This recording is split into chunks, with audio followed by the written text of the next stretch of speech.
everyone. Myself Srishti from class 11. Today we are going to start a chapter units and measurement.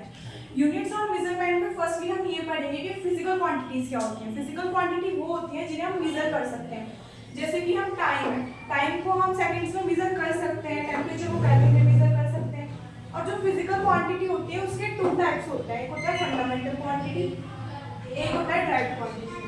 जो fundamental quantities होती हैं वो 7 होती हैं और जो डायरेक्ट क्वांटिटी होती है उसमें 2 सप्लीमेंट्री एंगल्स का यूज होता है.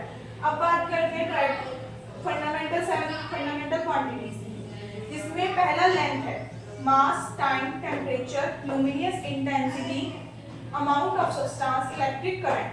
अब हम बात करेंगे इनको हम किस यूनिट में मेजर करते हैं. लेंथ को हम मीटर में मेजर करते हैं, मास को किलोग्राम में, टाइम को सेकंड में, केल्विन टेम्परेचर को केल्विन में करते हैं, लुमिनियस इंटेंसिटी को कैंडेला में मेजर करते हैं, अमाउंट ऑफ सब्सटेंस को मोल में मेजर करते हैं, इलेक्ट्रिक करंट को एम्पियर में मेजर करते हैं. अब हम बात करेंगे 2 सप्लीमेंट्री प्लेन एंगल्स के बारे में.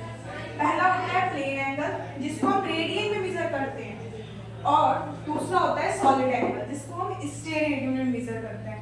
अब हम बात करते हैं जैसे कि हमारे पास कोई वैल्यू निकल के आती है, उस वैल्यू में मान लीजिए हमारा कोई भी नंबर आ, जैसे 8 kg आ गया, 12 kg आ गया, उसमें जो ये नंबर होगा ये हमारी न्यूमेरिकल वैल्यू होगी.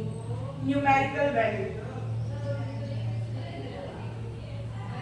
और जो kg होगी ये हमारी यूनिट होगी. अब हम इसी के साथ बात करते हैं units of measure, system of units. System of units में पहली जो सिस्टम है वो आएगा सीजीएस सिस्टम. सीजीएस सिस्टम में क्या होता है, सेंटीमीटर, ग्राम और सेकंड. इसे पहले फ्रांस में यूज किया जाता था. अब बात करते हैं एफपीएस सिस्टम के बारे में, फुट, पाउंड, सेकंड. इसे ब्रिटिश जो थे उन्होंने यूज किया था उनके टाइम पे. अब बात करते हैं एमकेएस सिस्टम के बारे में. एमकेएस सिस्टम है मीटर, किलोग्राम, सेकंड. इसे फ्रेंच में यूज किया जाता था.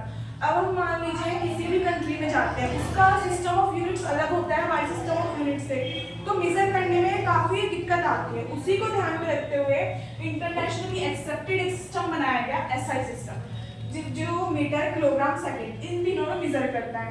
इसको इंटरनेशनली एक्सेप्टेड बोला गया है और वर्ल्ड में कोई भी कंट्री हो उसमें एसआई सिस्टम का यूज होता है. अब बात करते हैं ऑर्डर ऑफ मैग्नीट्यूड की. ऑर्डर ऑफ मैग्नीट्यूड क्या होता है, जैसे कि हमारे पास कोई वैल्यू आती है निकल के, जैसे कुछ भी हमने कैलकुलेशन की, हमारे पास वैल्यू मान लो 2.01 × 10⁻³ कुछ भी आती है, तो जो पावर होगी वही हमारा ऑर्डर ऑफ मैग्नीट्यूड होगा. अब हम बात करते हैं डायमेंशन क्या होता है. डायमेंशन जो होता है उन्हें हम एमएलटी की फॉर्म में मेजर करते हैं. अब बात करते हैं एमएलटी क्या होता है. एम का मतलब मास होता है, एल का लेंथ और टी का टाइम होता है, और इसी को एमएलटी की फॉर्म में मेजर किया जाता है. Thank you, that's all.